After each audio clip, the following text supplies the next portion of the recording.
single day. Engaged in a verbal. Just walk through some of those details. Right. So this morning we did have a disturbance where a male pulled into the parking lot here at the McDonald's behind me, engaged in a verbal altercation with a witness who had called 911. When deputies showed up on scene, the male displayed a weapon and made several verbal threats, and the officers did have to use lethal force. The suspect is deceased at this time, and no deputies were injured. Beyond that, it's really an active investigation as deputies work with the state attorney's office and our major crimes unit to determine exactly what occurred this morning. And at this point, you know,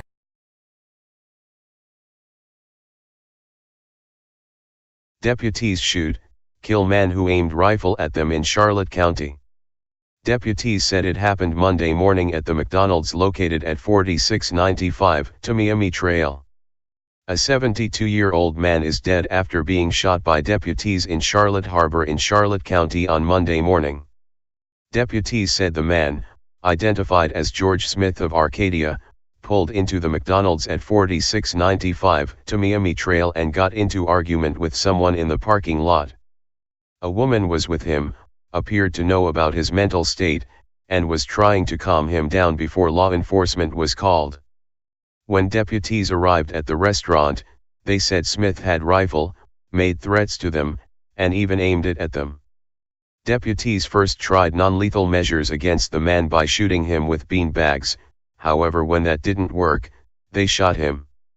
Life-saving measures were attempted but Smith eventually died at the hospital.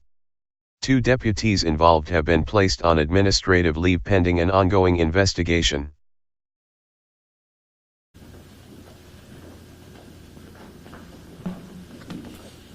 Good afternoon. At approximately 12 a.m. this morning, the Sheriff's Office received about 3 911 calls about an individual who was traveling the wrong way on US 41. One of the callers followed the vehicle that turned into the McDonald's in the Charlotte Harbor area. She thought that maybe the individual had dementia or was suffering from some sort of mental illness, and she had a background in mental health care, so she stood with the individual and began talking to him, at which time he made some statements to her that he was trying to drive to a police station. When asked why he needed the police station, he said that he wanted them to shoot him or he was going to shoot us. He also made statements that he had just killed 3 people. That has not been founded at this time. We have not found where 3 people have been killed. He stated that he was armed and he patted a long rifle that was in the front seat of his car. He told her that it was an AK-47 and that he had planned on using it when law enforcement arrived. She kept very calm and she was able to talk with him and relay information to us so we can tell responding deputies what was going on.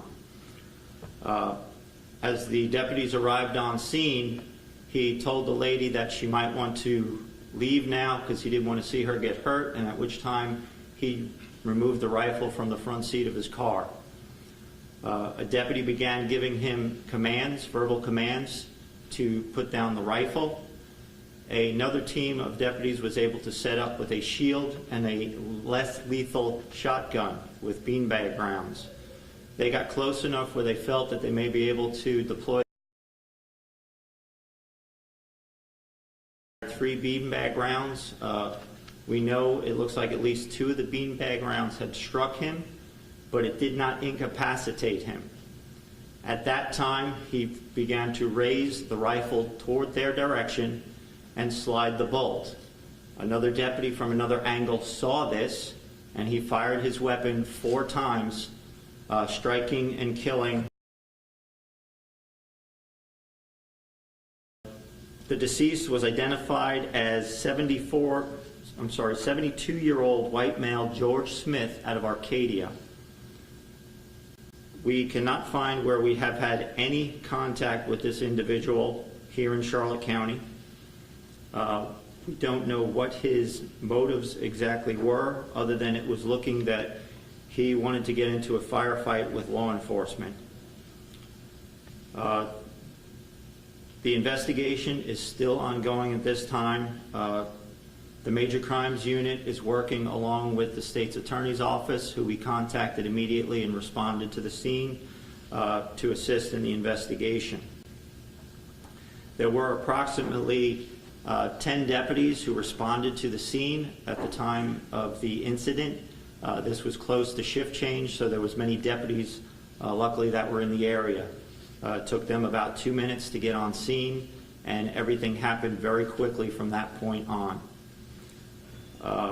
After the shots were fired, the deputies did attempt life-saving measures immediately. EMS was called to the scene, and they transferred him to Bayfront Port Charlotte, where he succumbed to his injuries.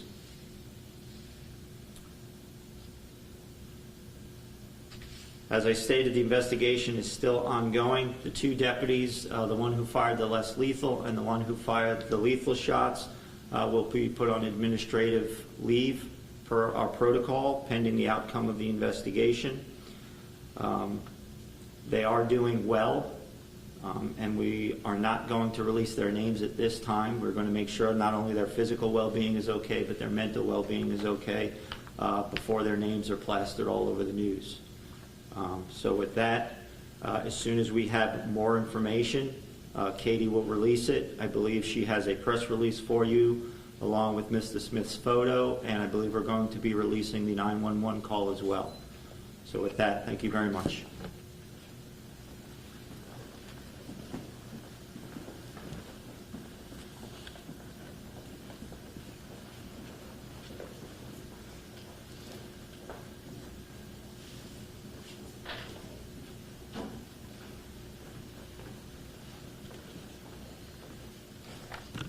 Okay, so as the sheriff mentioned, we're going to have a 911 call. The witness did a phenomenal job relaying all of the information to our dispatchers, who in turn were relaying it to the deputies on the road. So we think it's important not only to really kind of recognize what you're responding to, so we want to get that out to you as soon as possible. It just needs a few redactions, and then we'll make sure that we get it to everyone that's here and also just make it publicly available. We'll have the initial report available with just a layout of what the sheriff just went over. And I also have photos of the suspect that I can provide you hard copies now and then provide you electronic copies as soon as we conclude this. Are there any other procedural things that anybody needs that maybe we didn't cover now as far as like documents or anything? Around what time do you think we'll get the redacted audio? As soon as we finish this, I'm going to go check with her. I don't think there was a lot because there wasn't time to get a lot of initial personal information about the caller on the phone, so there might not be much to actually redact. So we should be able to get it to you shortly. Okay. Okay. Anything else? All right. Thank you, guys.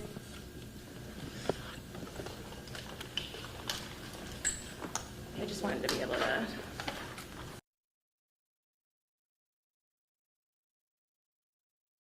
Hey Sheriff County, this is Sheriff County COPWATCH. I am using any video here with under fair use if you have criticism, reporting, teaching, etc. And please donate. I do not make money from YouTube, and there are different ways to donate in the video links. Thanks.